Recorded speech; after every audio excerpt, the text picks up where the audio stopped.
But Karl, really appreciate you taking the time today to talk to us about your maltings, and also, I've said this a few times, we're very privileged to be able to bring your malt into UK and Ireland. So one of the things that I liked was the fact that all the Trappist breweries support you. How did that start, you know, that relationship?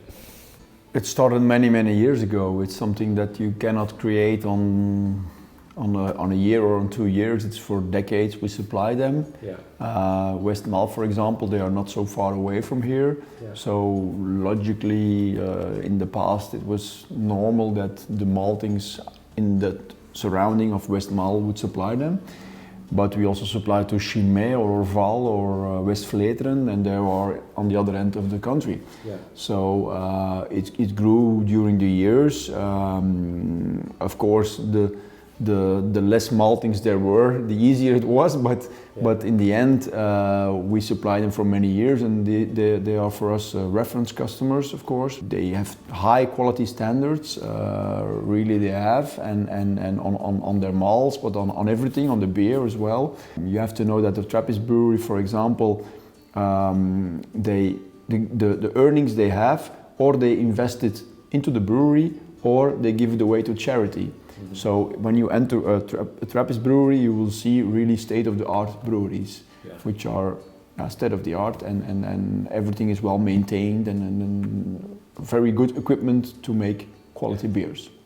You had a bit of experience working in some of those breweries. Did I read that somewhere? You were in Duval for a while? Yeah, I worked for, I did my, from school out, I worked for 6 months at Duvel. And afterwards I also worked in maltings in Holland from Bavaria. Yeah. And also 3 months at Orval with Jean-Marie Roch, the famous brewmaster. That was then 24 years ago or something, or 25 years ago. Yeah. No, even more, doesn't matter. A long time ago. And I stayed, because it's 300 kilometers away from here, I stayed at the monastery in the week, and I came home in the weekend. What was that like? I followed a bit their life, meaning that I didn't woke up at 3, but I woke up at 5:30 to start at the brewery, worked till 5, drank some beer, had good food, and then went to bed very early. And it's a special way of living. But I remember the first day I was there was one of the monks giving me a key. Yeah. So he said, you can enter.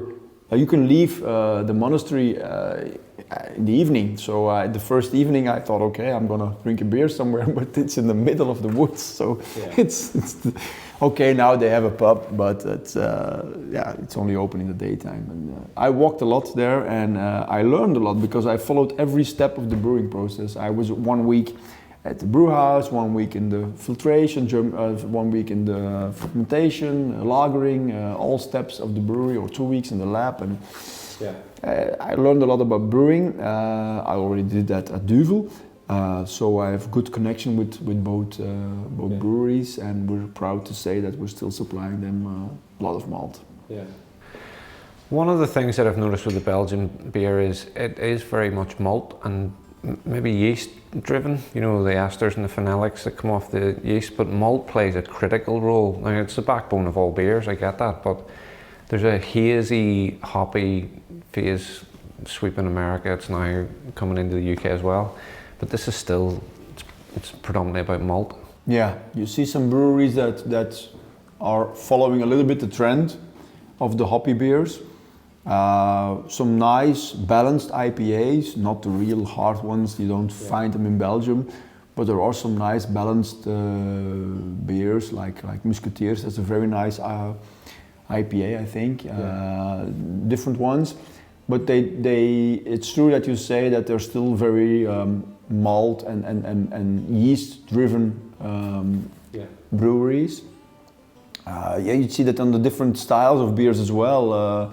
If you have a red ale, a Flemish red ale with the typical fermentation in the fooder, the wooden cask for 1 year or longer, those styles of beer really need to have it from the yeast or from the wild fermentation. That's typical of Belgium. You also see a lot of the the wheat beer is also more and more drunk worldwide, where in Belgium itself it's down, but for example in the east, a lot of Belgian breweries sell a lot of their wheat beer to the eastern countries, to China, to Asia, to Japan, and that's why we see that there are even new wheat beers coming on the market, not for the Belgian market, but for the export market.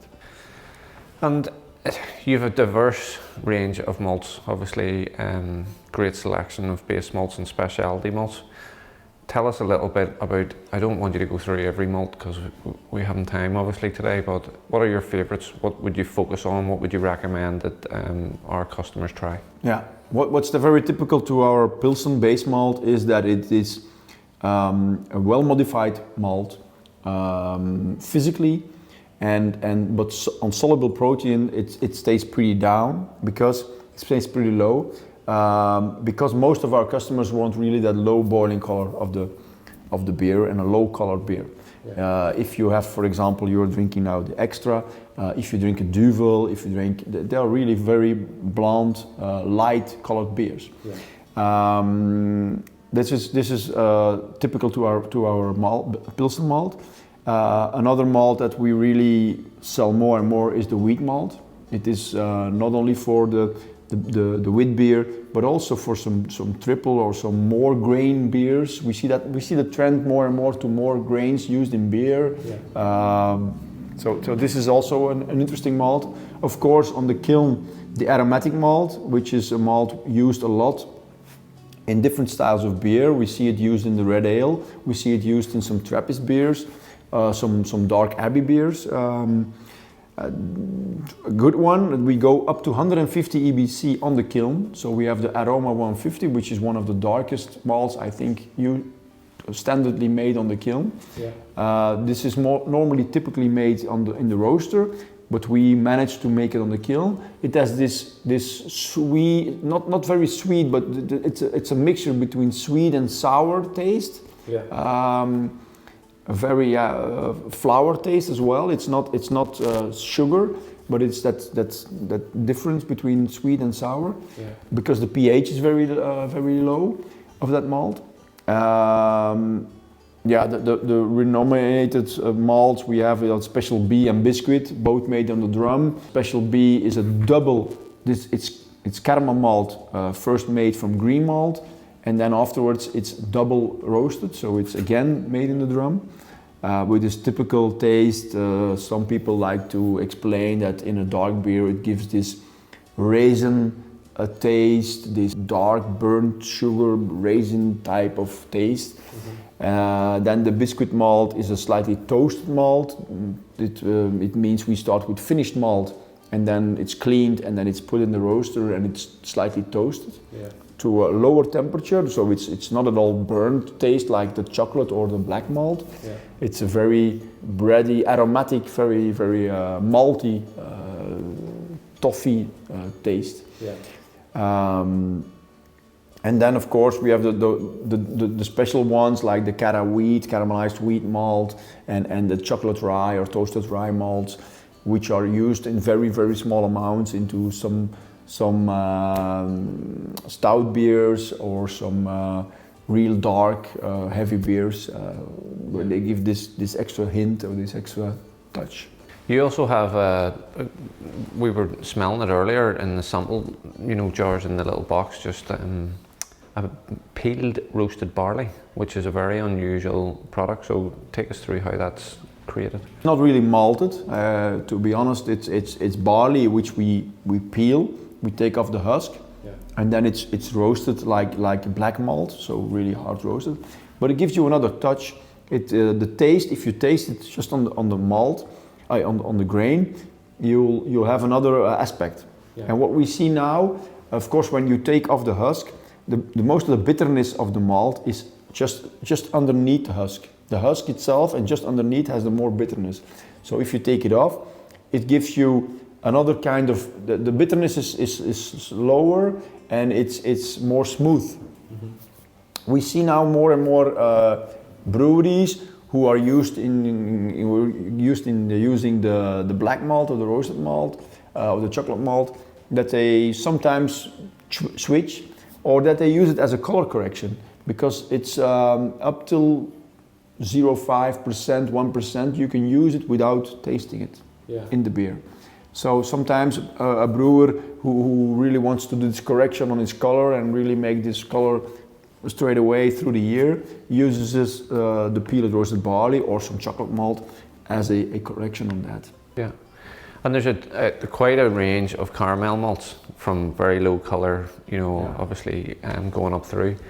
I had a brewer there recently was telling me they're trialing a new Pilsen recipe and they were going to use the Carat 20 as a substitute for one of those, you know, sort of dextrin bodybuilding type malts with just the Pilsen to cut through it really nicely, you know. The difference between our caramel malt and the lighter one and some caramel malts you find in the market, the very low ones then, is that we really try to have it caramelized. It's, if you cut open a grain, you will see that there is caramel inside. It's light in color. Why is it so important? Because that's why we also our lowest color is 20 EBC. We cannot go lower. It's very difficult to make a caramel malt of only 5 or 6 EBC. We are not able to do that, and I think it has to do with the degree of the caramelization. What has been proven many years ago is that when you use as of 5% of caramel malt, you get more body to the beer, and it's also foam improving. So as of 5% of use of caramel malt, it's either which type, 20, 50, 120 or special B, you already see an improvement on your foam, and the lighter one is more and more used to bring body to a beer. The dextrins you mentioned, that's the case. Yeah, look, I'm excited to have the malts available to our local brewing community. We wanted to come here today, obviously, to do a brewery tour, or not a brewery tour, do a maltings tour, show everybody behind the scenes. You guys are going to get to check that out, and we're very grateful for your time and look forward to a very long and prosperous working relationship. So me as well, and I'm proud to sell our malts to the UK and to Ireland through you, up to a long cooperation. And cheers, and cheers. Until next time, happy brewing. Bye.